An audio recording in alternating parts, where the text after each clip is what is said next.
ఇక్కడ మీరుండగా మమ్మల్ని ఎవరు చూస్తారు? పర్వాలేదు, ఏం కాదు, కూర్చో. ఇది కూడా అలవాటు చేయాలి, కూర్చో అన్న. ఇది కూడా అలవాటు చేయాలి, ఎక్కడున్నా మాట్లాడచ్చు అనేది. అన్న, అందరికీ నమస్కారం. మీరు తిరిగి నమస్కారం చెప్తే తప్ప నేను నాకు ఇది వీక్నెస్. మీరు ఇన్వాల్వ్ అయినట్టుగా భావిస్తా. అందరికీ నమస్కారం. ఎందుకు చెప్తాను అంటే, విద్యార్థులకు ఉండే సంస్కారం ఏ పాటిదో ఎంత గొప్పదో భారతదేశం చూసింది. భారతదేశం తర్వాత తెలంగాణ సమాజం కూడా నిన్ననే చూసింది మిమ్మల్ని. మీరు ముందడుగు వేయక ముందు మన కళ్ళ ముందు పుట్టిన తెలంగాణ పోరు, మన కళ్ళ ముందు పుట్టిన తెలంగాణ పోరు అనేది చివరి దశకు చేరలేదు. మీకున్నంత విలువ, మీకున్నంత ముందు చూపు, మీకున్నంత ప్రణాళిక, మీకున్నంత యుద్ధనీతి, మీ దగ్గర ఉన్నంత విప్లవించే గుణం ఇంకెవరి దగ్గర ఉండదనే ఇవాళ మీ దగ్గరికి వచ్చి మా కులానికి కష్టం వచ్చింది, మీరు తలింత సాయం చేయండి అని అభ్యర్థించడానికి మీ దగ్గరికి వచ్చినాం. మీరిక్కడి నుంచి ఒక్క ముచ్చట, ఒక్క మాట చెప్పి పంపితే రాష్ట్రం నలుమూలల నుంచి మాకు ఉన్న కష్టానికి విముక్తి కలవడానికి అందరూ తోడవుతారు. మిమ్మల్ని అభ్యర్థిస్తున్నాం, చేతులెత్తి చేతులు జాపి అభ్యర్థిస్తున్నాం, మీ సహాయాన్ని అందించండి. మీరు ఎన్ని అందిస్తే నడిచింది. నేను ఈ ఊరికి ఈ మధ్య కాలంలో ఎక్కువ వస్తున్నా షరత్ వల్ల. అంతకుముందు తిరుమణి కొండలు అని నా మిత్రుడు అనేది నల్గొండ, చనిపోయింది. ఆయన ఉన్నప్పుడు వచ్చి ఏదో ఆయన దగ్గర కూర్చుని ఆయన కొన్ని ఇంగ్లీష్ మాటలు నేర్చుకుని పోయేది ఆయన దగ్గర.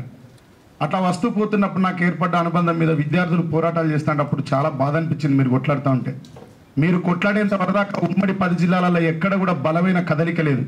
ఎప్పుడైతే మీరు త్యాగం అనే కాగితం మీద మీ రక్తంతో మీ ప్రాణతర్పణ చేసి చరిత్రను రాయడం మొదలుపెట్టారో అప్పటి నుంచి తెలంగాణకు ఉన్న సంఖ్యలు ఒక్కొక్కటిగా తెగిపోవడం మొదలైంది. అది మొదలైనప్పుడు రాసిన ఒక్కరా ఇద్దరా విద్యార్థి వీరులు వేరు తెలంగాణ పోరులో నేలరాలిన తారలు.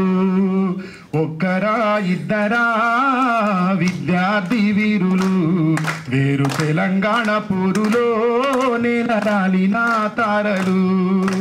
పొద్దు పొడుపులు పొత్తి కడుపులు పోరులో పదునెక్కిపోయిన ఆయుధాలు. ఒక్కరా ఇద్దరా విద్యార్థి వీరులు వేరు తెలంగాణ పోరులో నేలరాలిన తారలు.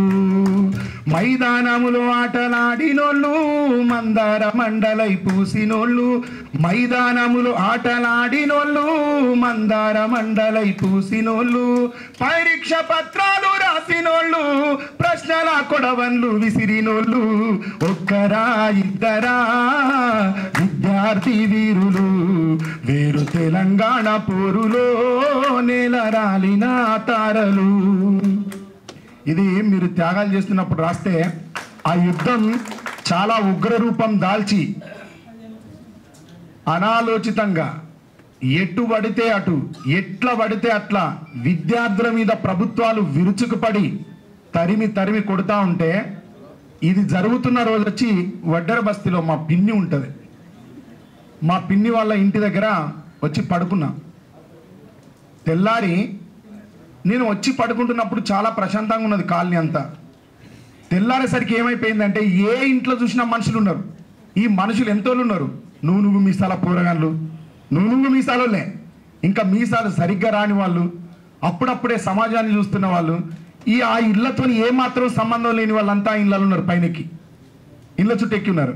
ఏమైంది పిన్నికి ఇంతమంది వచ్చిరేది, వీళ్ళంతా ఎక్కడి నుంచి వచ్చిరని అడిగిన. ఇప్పుడు ఉస్మానియాలో ఉన్న వాళ్ళు బయటికి ఎందుకు వస్తారు? నా నాలెడ్జ్లో ఉస్మానియాలో ఉన్న వాళ్ళు చదువుకుంటారు, వాళ్ళు బయటికి ఎందుకు వస్తారని నా అభిప్రాయం. కాబట్టి నేను అడిగిన, బిడ్డ లోపట తెలంగాణ గురించి కొట్లాట జరుగుతుంది, పోలీసులు వచ్చి లాఠీ చార్జ్ చేస్తే విద్యార్థులంతా బయటికి ఇట్లా తప్పుకొని వచ్చారు బిడ్డ, అలా కొట్లాటోళ్ళు ఇంకా కొట్లాడతారు అని.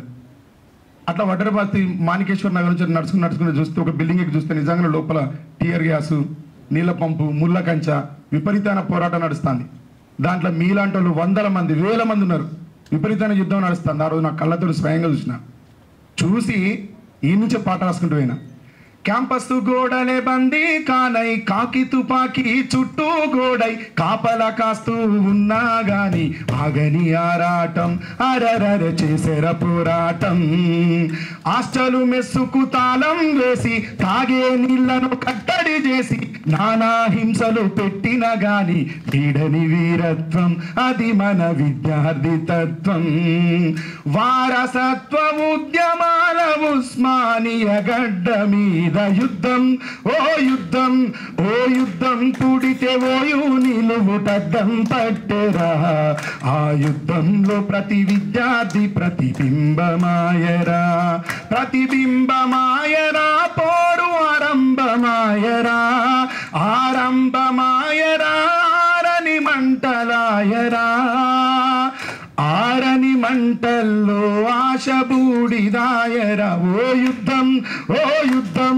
ఓ యుద్ధం పుడితే ఓయు నిలువుటద్దం పట్టెరా ఆ యుద్ధంలో ప్రతి విద్యార్థి ప్రతిబింబమాయరా అని అప్పుడు జరిగిన పోరాటం గురించి ప్రతిబింబించేలాగా రాస్తే దాంట్లో ఈ పాట ముగింపులో చెప్పిన ఏ యుద్ధం పుట్టిన ఓయు నిలువుటద్దం పట్టునురా ఆ యుద్ధంలో ప్రతి విద్యార్థి ప్రతిబింబమౌనురా. అప్పుడు నేను మీ మీద నా ఆశావాద దృక్పథాన్ని రాసుకున్న దాంట్లో భవిష్యత్తులో ఇంకెట్లాంటి పోరాటాలు వచ్చినా విద్యార్థులు అది న్యాయం అని తలిస్తే వెనకడుగు వేయరు, ప్రతి యుద్ధంలో ప్రతిబింబాలు అవుతారు అని రాసిన. అందుకే 30 ఏళ్ళ నుంచి ఒక్కడే నేను అన్న దగ్గరికి పోయినప్పుడు మనం నిజాలు మాట్లాడుకోవాలి, ఇక్కడ తప్ప ఇంకెక్కడ మాట్లాడుకోలేము. మీకు నిజాలు తెలిస్తే మీరు సమాజానికి ఇంకా బాగా బలంగా తెలియజేస్తారు.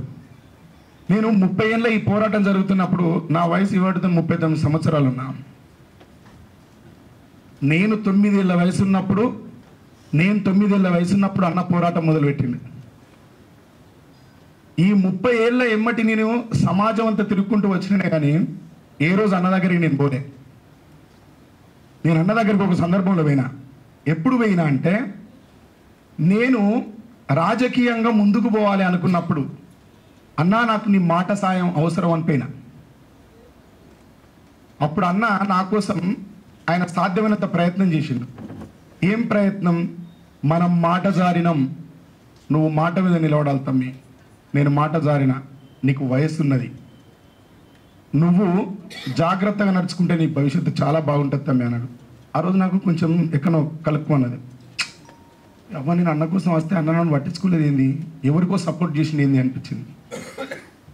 అప్పుడు నా అభిప్రాయం ఆ మాట. మొన్న డిసెంబర్ 7 తారీఖు తర్వాత అన్న దగ్గర ఒకసారి ఇదే ఉస్మానియాకి వచ్చి కలిసిన తర్వాత ఈ 20-25 రోజులు అన్నతోని కలిసి ఉండే అదృష్టం వచ్చింది నాకు. ఆ అదృష్టం వచ్చిన తర్వాత నేను కృష్ణన్నను చాలా దగ్గర నుంచి చూసిన. ఎంత దగ్గర నుంచి చూసిన అంటే ఇట్లే చూస్తాను, రోజు ఇట్లే చూస్తాను నేను కృష్ణన్నని. నేను కృష్ణన్న ముఖం 7 తారీఖు చూసిన అంటే ఈ రోజు వరకు నేను సూర్యోదయం చూడలేదు. ఈ రోజు వరకు నేను సూర్యోదయం చూడలే. సన్ రైజ్ ఎట్లుంటుందో నాకు తెలియదు, నా పిల్లల ముఖం కూడా చూడలే నేను. కానీ ఈ మధ్యలో నాకు ఒక 4-5 రోజుల నుంచి నా పిల్లలు గుర్తొస్తారు, నా భార్య గుర్తొస్తుంది. రాత్రి కూర్చుండి ఆలోచించిన మొన్న రాత్రి నేను వచ్చి 30 రోజులు కూడా కాలే, నన్ను అన్న 30 రోజులు అడిగిన టైం 30 రోజులు కూడా కాలే. నేను నా భార్య గుర్తొచ్చింది, నా బిడ్డ గుర్తొచ్చింది, నా కొడుకు గుర్తొచ్చిండు, నాకు మా ఊరు గుర్తొచ్చింది, అప్పుడప్పుడు నా స్నేహితులతో చేసుకునే పార్టీలు గుర్తొచ్చినాయి.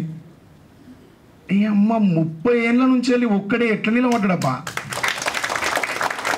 30 ఏళ్ళ నుంచి ఒక్కడే ఎట్లున్నాడు. ఈ రోజు కూడా ఈ 22 రోజులలో నేను ఒక్కసారి ఇంటి దాకా వేస్తా తమ్మి, మీరు కూర్చొని మాట్లాడుకుంటుండండి అనేది నేను చూడలే కృష్ణ దగ్గర.